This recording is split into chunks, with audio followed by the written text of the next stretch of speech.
very important, the job opening, how it's open. First of all, certain job files need to be made. One for accounting, one for the report writer, and one for the field assessor, especially if they're not the same person. You need to arrange for the site walk time and date. And I mean, this needs to happen day one, because it could take you 2 or 3 days before you finally are able to arrange a time and date and a person you're going to meet on a site walk. And you need to have a form for that. And that form gets filled out and put in the field checklist. And it has the person they're meeting, has the address again, time, date, and probably most important, that form should have the cell phone number of the person you're supposed to meet. I mean, I don't know how many times you had to go meet a broker and the broker was late or didn't show up or forgot about it or whatever. And you don't want to waste your time going out to a site and find out your site contact isn't around. You want their cell phone number so you can wrestle them out of bed and get them over there, right? So you need a site walk time and date form that's filled out. Now, whether a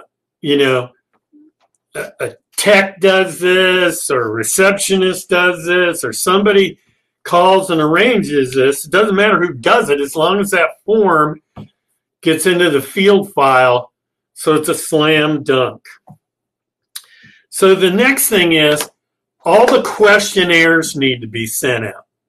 Questionnaires are very, very important. Now remember, the ASTM and all appropriate inquiry require you to have questionnaires for the owner, the operator, the person who's going to be using the Phase I. All these people are supposed to be getting some sort of questionnaire. Well, we had forms, and we do have forms in-house of these questionnaires. And so let's look at one of these questionnaires.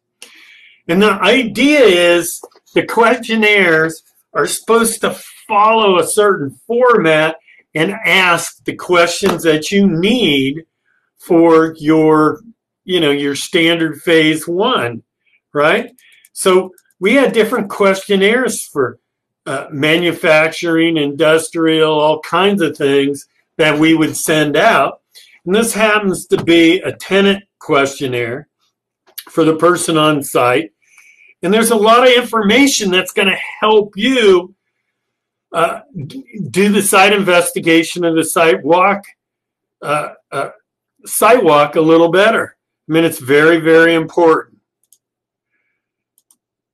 So let's talk about that real quick. The questionnaire got to, it should always ask who the current owner is, owner's phone number in case you need to call them. And then you didn't get that from who's contracted you to do this Phase I, which does happen a lot. Current site manager, the actual address, because how many times have you got an address from your client and it wasn't quite right? Didn't have southeast or southwest, or didn't have a unit number or whatever. Was there any previous street names? Well, of course, the tenant may not know, but maybe the tenant does know. Anytime you can pick up some extra information, you want to pick it up. Let's get this thing so it's one page. Okay. So, type of sewage. Do they have a septic tank? That's important if they're automotive or something, right? Or a dry cleaner. The means of cooling, heating, that kind of stuff. Do they have a preliminary title, plot plan, site plan, aerial photograph of the site? Anything that can help you on your Phase I. Because if you get it ahead of time and you get it from somebody on site, the tenant, the owner, whatever, because you're sending all these questionnaires out, any of this information you have makes your job easier down the road. So very important. MSDS sheets, groundwater well. Yeah. Oil and gas wells, fill materials, storm drain. Now, most of your clients aren't going to know a lot of this, but if any of this you pick up, guess what? It saves you time figuring it out. So it's better to ask more than ask less. Now, a lot of these questions are right. Some of these questions are right out of the ASTM standards to make it easier. This template, this interview template is all made in Word, so it's easy to cut and paste and change it up. And you guys, anyone who wants a copy of this, all you got to do is ask Susanna, and she'll send it to you. And send her an email as long as you're a client. If you're a client and using our competitors, I don't understand why I'd want to help you. I'm hoping you want to work with us and we'll work with you. Now, all this stuff is very important in your questionnaires that you send out. Now, we call them interviews or questionnaires or whatever. You can also use these as a guideline for your field assessor to ask the site contact out in the field these questions and can fill them out. It's important to document all this. It's very important to document all this. And why is it important to document all this? Because it protects you and protects your client and protects your company. If they say on this questionnaire they don't use anything environmental, or there isn't any below ground lifts, or there isn't whatever, and there really is down the road, or it's found out down the road after this phase one's all done, and they come after you, guess what? You're protected because this person told you that there wasn't anything and they didn't know about it. So, and it becomes more important depending upon whether the user of the site, the owner of the site, the user of the phase one fills this out. Different questions mean different things to you, right? But they all protect you. You've got to document everything. So once these come back in, where do they go? They go into the report writing file. Why do they go into the report writing file? Because either the report writer is going to do the phase one inspection, or he's going to direct the person who's doing the phase one inspection. Set up, set up, set up. Very important.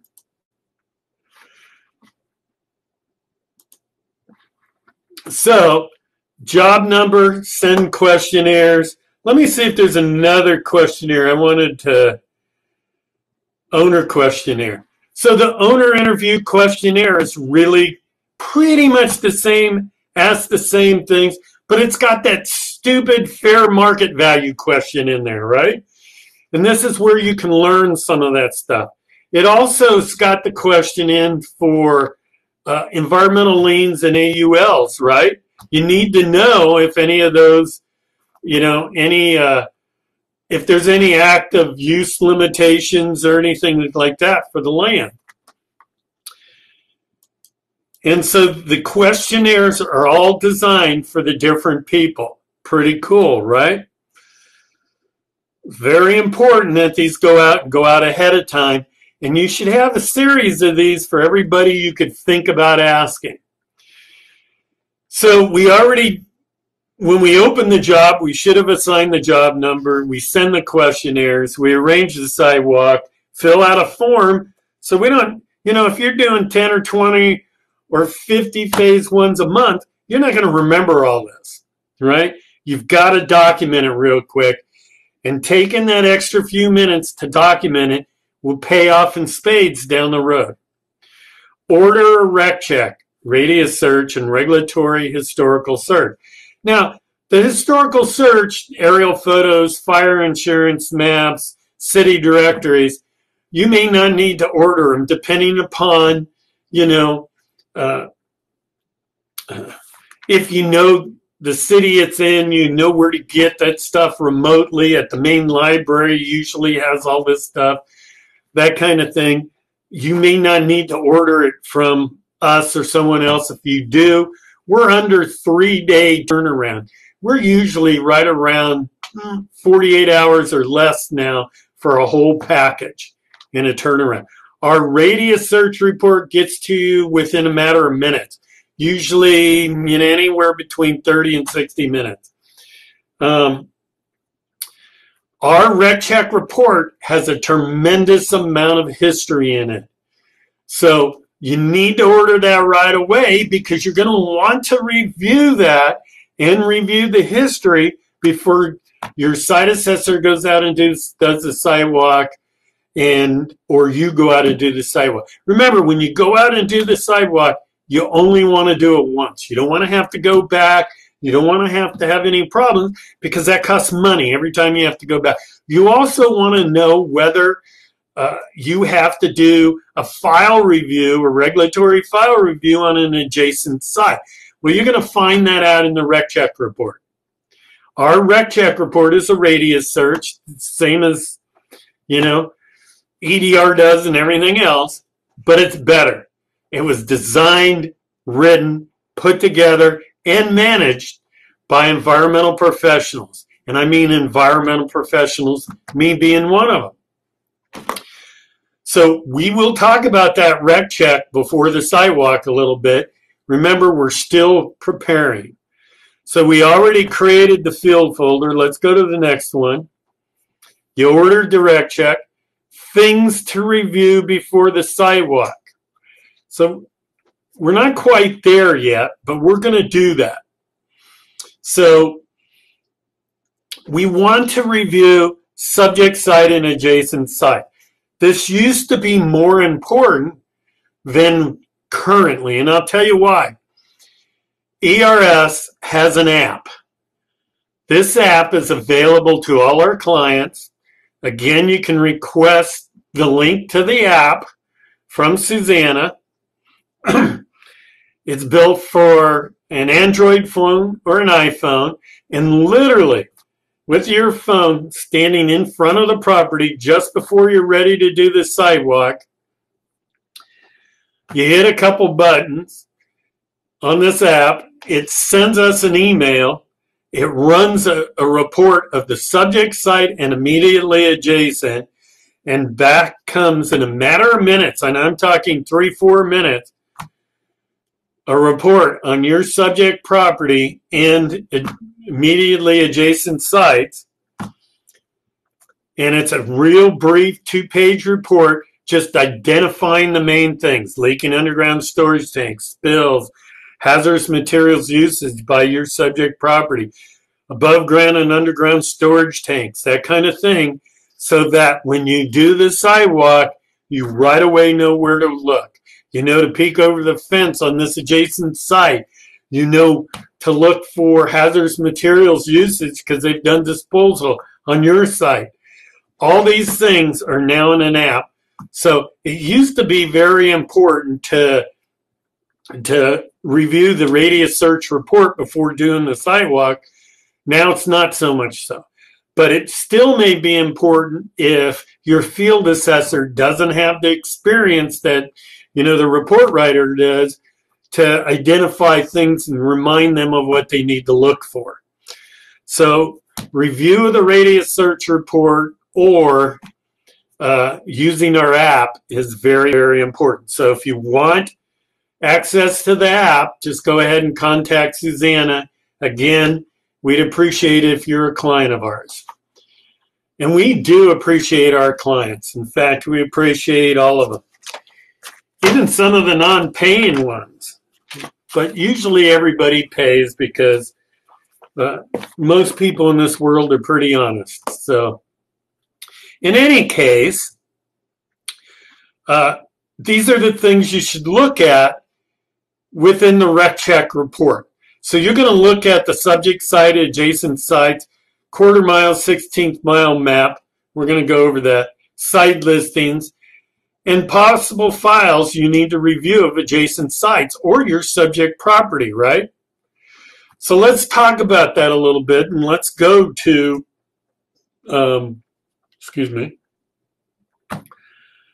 let's go to a rec check report.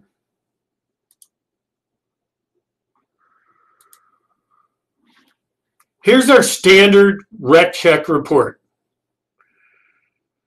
It's a radius search. It meets all the standards. We have over 3,000 databases. We have more databases than anybody. About 3-4 years ago, EDR said, hey, we're creating a historical database. By any time a site's not listed on a list anymore, we keep that and put it in a historical database for you. We have been doing that for over 20 years. Think about that. So when a tank gets taken off a list, a lust gets taken off a list, a spill gets taken off a list, we have all that historical data and you get it every time. So here's our standard radius search report. The very first thing you want to do before you waste your time reviewing this thing, make sure it's your subject site. So right there, Hamilton Place, Boston, cool. The next thing you want to do is you see this book ribbon on the side, you open the bookmarks. It's very easy to get around this report using the bookmarks. Let's talk about that. Remember, we're reviewing it now for what we need to do in the site walk or as we're out, so we can tell somebody or do it ourselves. So the very first thing is I'm going to go to the 16th of a mile radius map. As far as I know, we've copyrighted this and we're the only ones that have a 16th of a mile radius map. If anybody else does, let us know. We'd be glad to sue them for copyright infringement. So basically, here you go. You got a 16th of a mile map. Now, some things to really notice. You have a red, a green, and a yellow. And you can see our site's in a mass of buildings, isn't it? So right away, we're looking at what we're going to inspect. So the first thing is I probably want to know what 1, 2 is because they're immediately adjacent. And what's a red and a green? Our reports are simple. Green is good. Yellow is the agency didn't supply enough information to tell us whether it's open, closed, problem or not, or a concern or whatever. You need to review it. Red is bad to the bone. It's an open case. It's a less case, Superfund site. Could be all kinds of things. It's a concern. Remember, we're not reviewing this to write the report yet. We're reviewing this for what we want to inspect later. So vapor intrusion is one of the main concerns. And so I want to know what's going on vapor intrusion-wise. Well, the biggest thing is who uses volatile organic chemicals in any quantities usually are required to have an air permit. So what we did is we took the air permits, we plot them, and we map them with a cone of potential dispersion of that volatile organic chemical that goes in the air based on prevailing wind from NOAA. Think about that. So what's important to you on the site inspection? Right here, number 39 is close enough to your site. You want to go and just take a peek, see if there's any monitoring wells, see if anything, and you may want to do a file review because vapor intrusion is important on your subject property. And maybe even this one upstream, keep it in mind, groundwater flows towards a water site and from uphill to downhill usually. And you can see on the topographic map, that's a see how many sites are in this? That's why 16th of a mile radius map is so important, right? Crazy. There's the quarter mile map. And you can see all the sites around you now. Again, when you get into Boston, New York, Miami, Dallas, San Francisco, LA, Chicago, all those places, you really need the 16th of a mile radius map. Okay, so I want to review some of these sites, but I want to really quickly see what 1 and 2 is. And you can go to the details of 1 and 2. So with CVS Pharmacy, And if I recall right, let me scan down. If I recall right, it's a training center, and they had back in 2010, before digital was a really big thing like it is now, they still developed and printed out photos, and they had Photo Fixer Developer, which just happens to be very volatile, and they used a lot of solvents and all kinds of stuff, and you can see it here.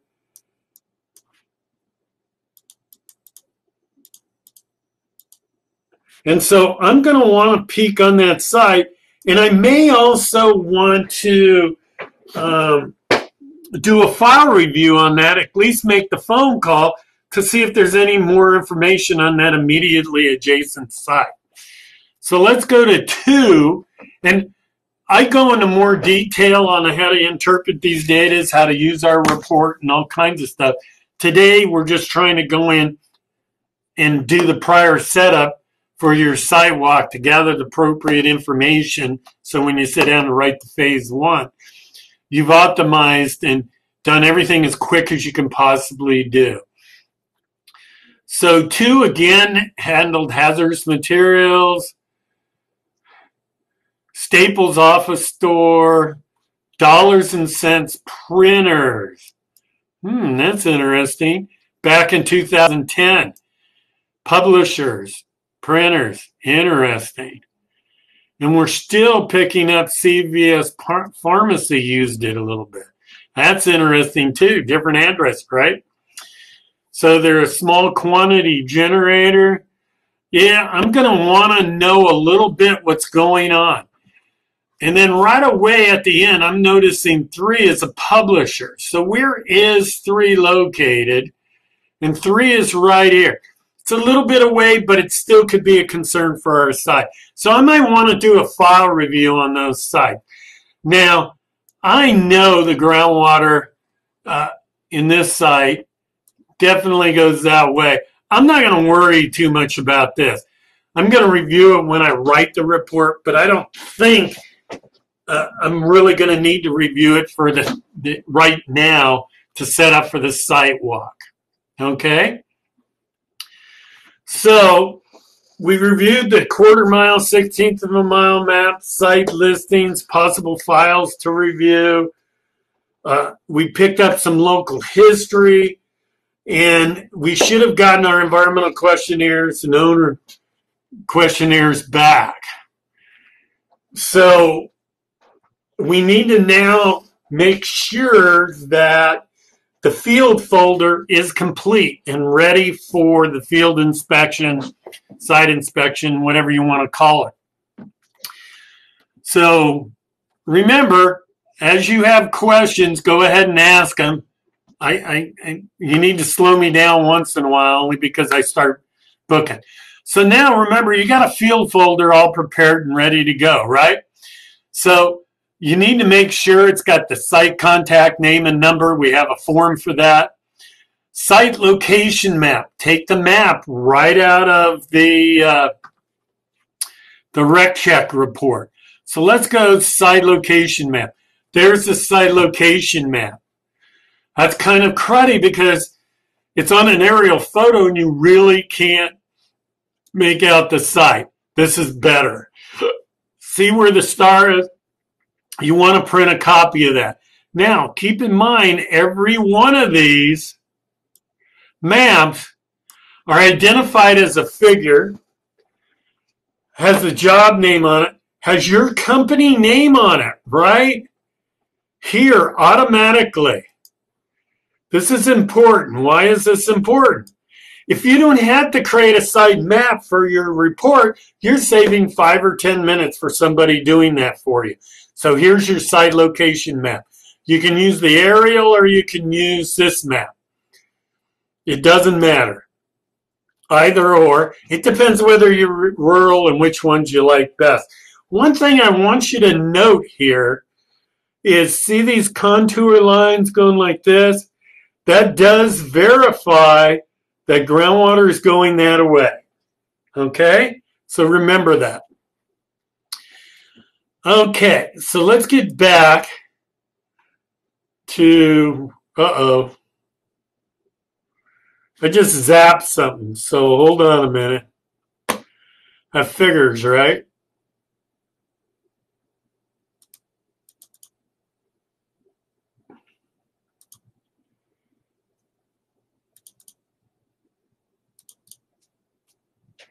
There we go. That was dumb. Okay. So,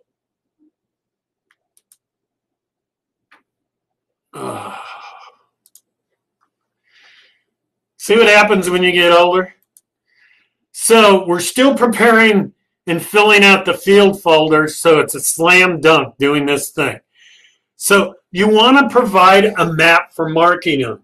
Why is that? You want to zoom in on Google Earth Pro or something like that and provide a map that's pretty much just shows the subject site and adjacent site, because you're going to want, every time they take a photo, you want them to put an arrow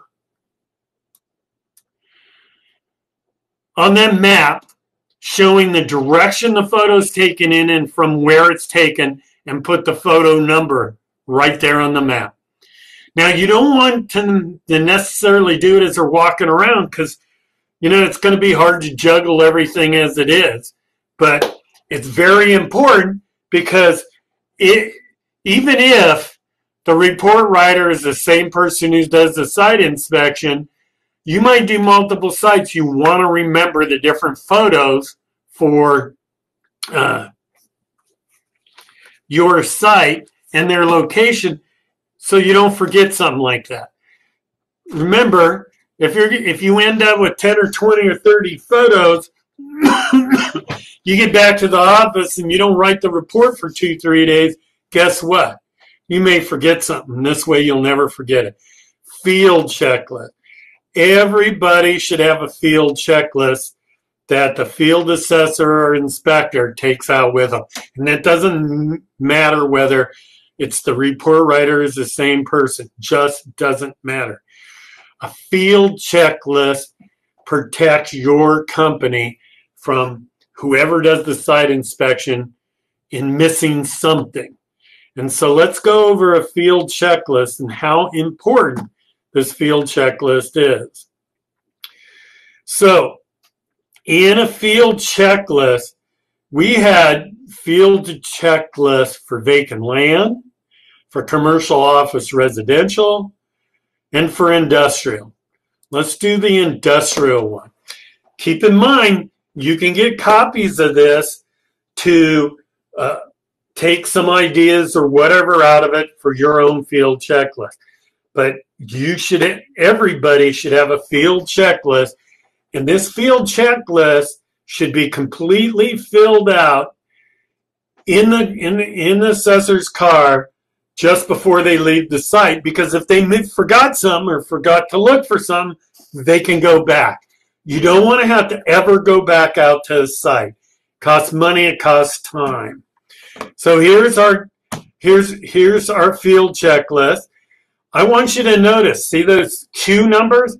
All those Q numbers exactly match a question in our Phase I report writing template. Why is that? Why is that important?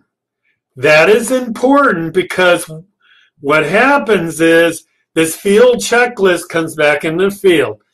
The questionnaires come back into the field. They all get filled out into the report somewhere. Well, guess what?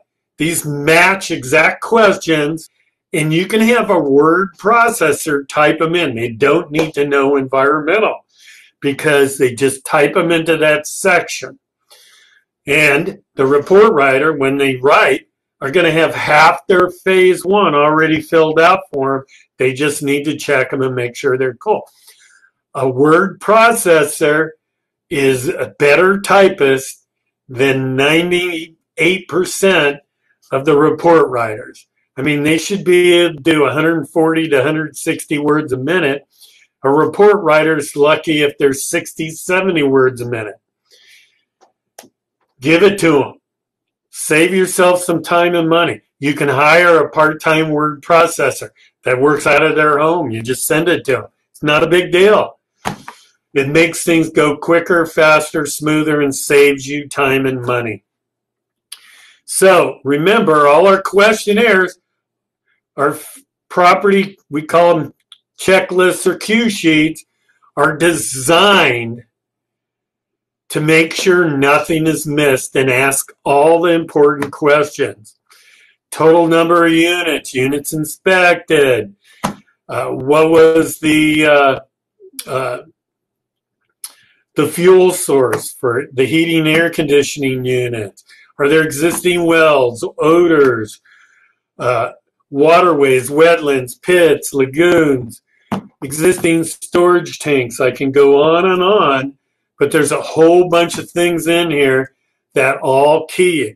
Clarifiers, sumps, floor drains, industrial discharge, railroad tracks, stressed vegetation, surface conditions, soil piles, dumpings, hazardous materials storage.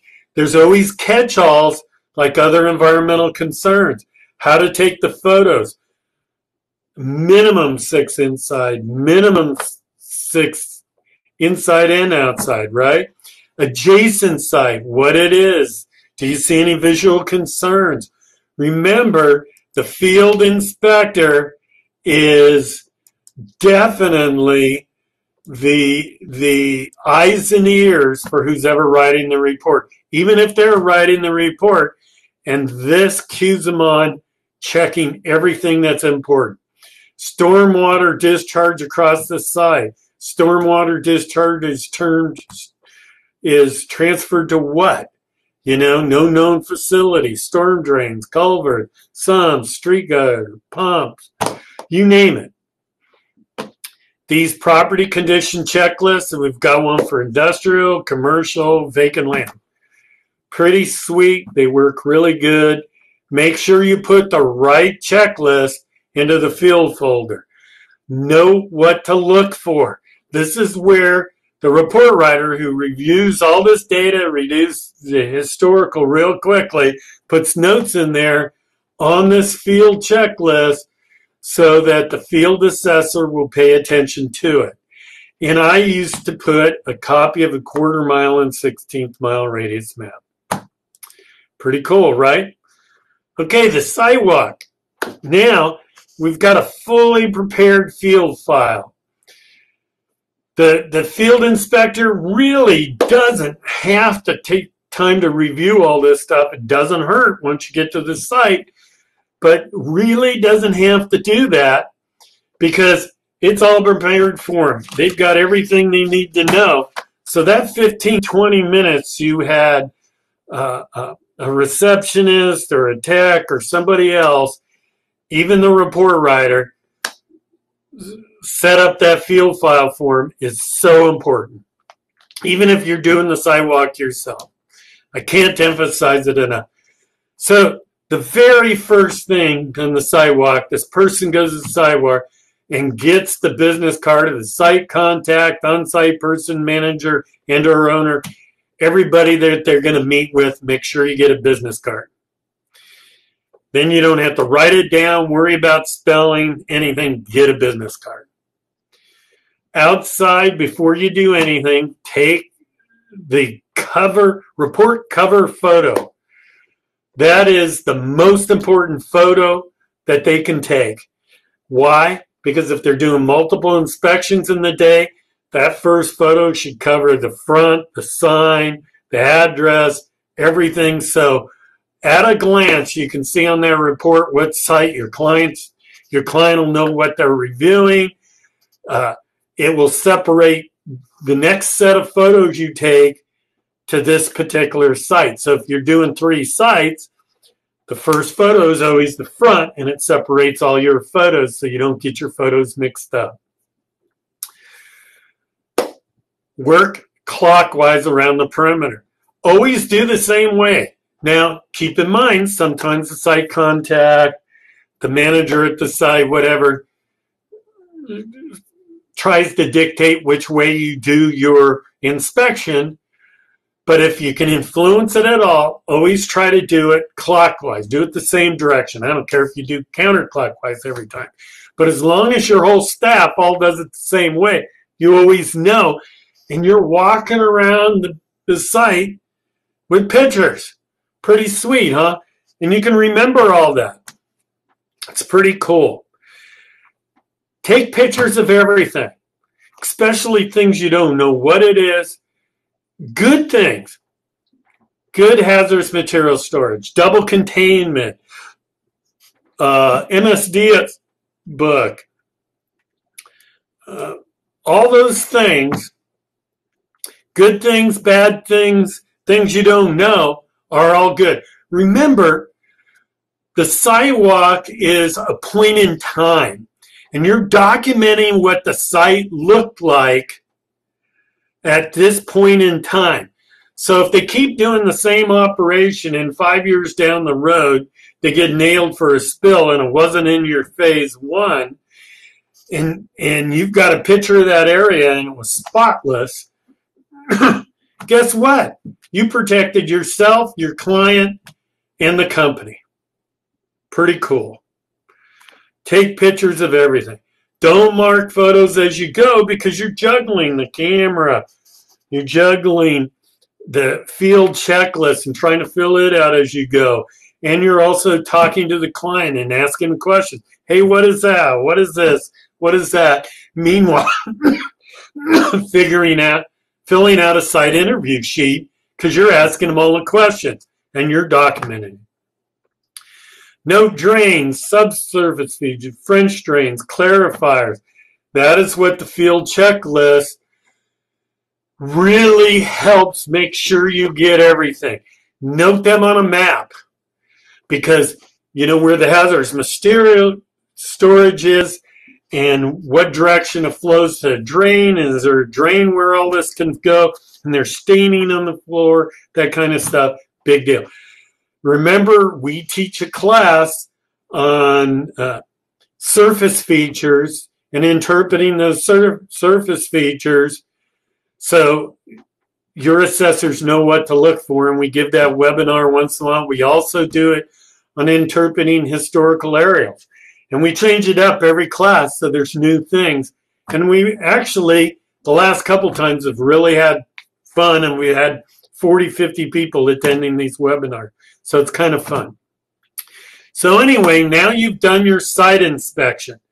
Remember, I can't cover everything when I do a separate webinar.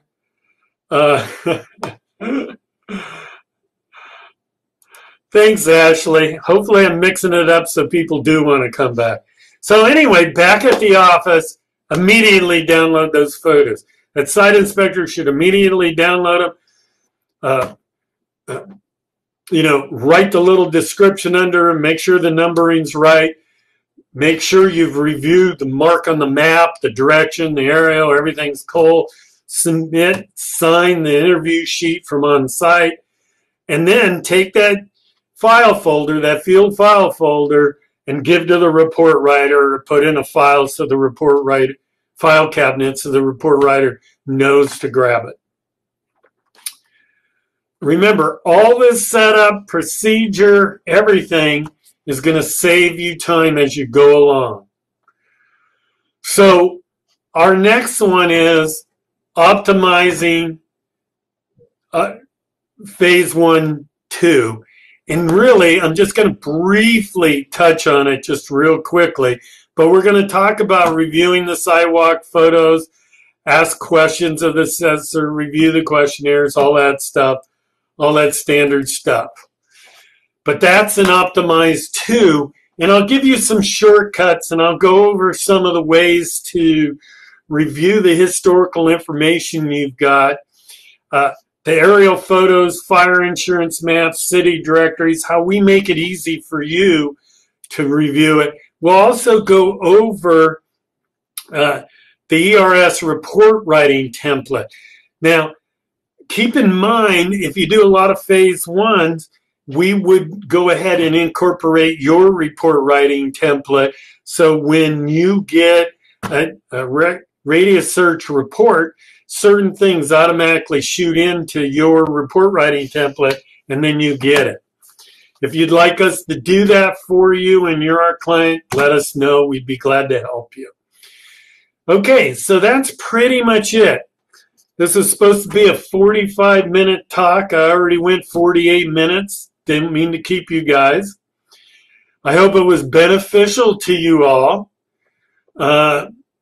We do have some webinars coming up tomorrow and the next day. Go ahead to our website, reccheck.com, and you can see all our webinars, and please sign up for the next ones. If you ever want me to teach a class or a webinar or anything for a group of your peers, a group, your office, your company, whatever, just let me know. They're free. I'd be glad to do a special one just for you guys or for whoever. Just keep in mind, you just need to be a client of ours. We got several new people. Give us a try. I think you'll really like us. We pay attention to what we do, and we think we do the best job in the business.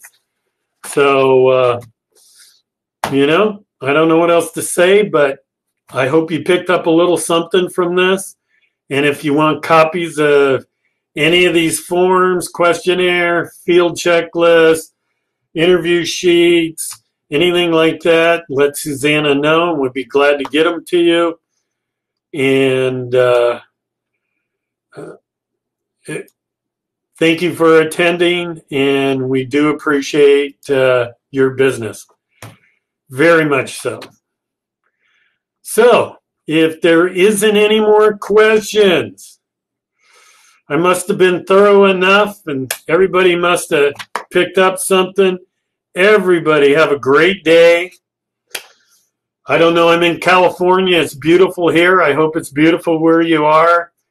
And, you know, good luck. And if there's anything, you know, if you get a picture of something, you don't know what it is, or you're reviewing a phase one, or you've got a question about anything, or even a radius search, rec check report, or anything like that, send it to me.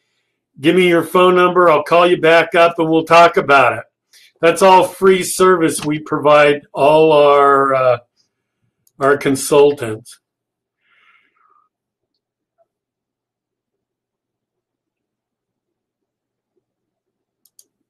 You know, I'll be honest with you. What do you mean by PDU?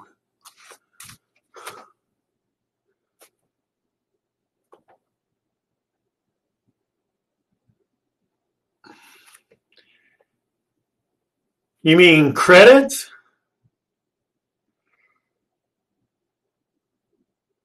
No, you know, we really didn't spend the time to be authorized or anything like that. But if you wanted to send to that organization in Florida, if you wanted to send a request to have us get added, then they'll come to us, and it makes it a lot easier for us to get added for professional development hours. We've done that for other things. So, but otherwise, there's so many different associations and stuff like that that we just can't spend our time trying to get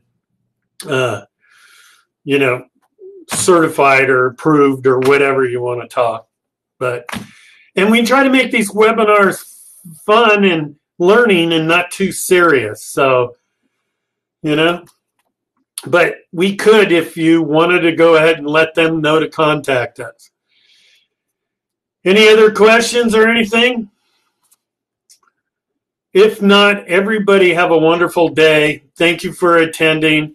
And those of you that are our clients, we really, really appreciate your business. Thank you very much.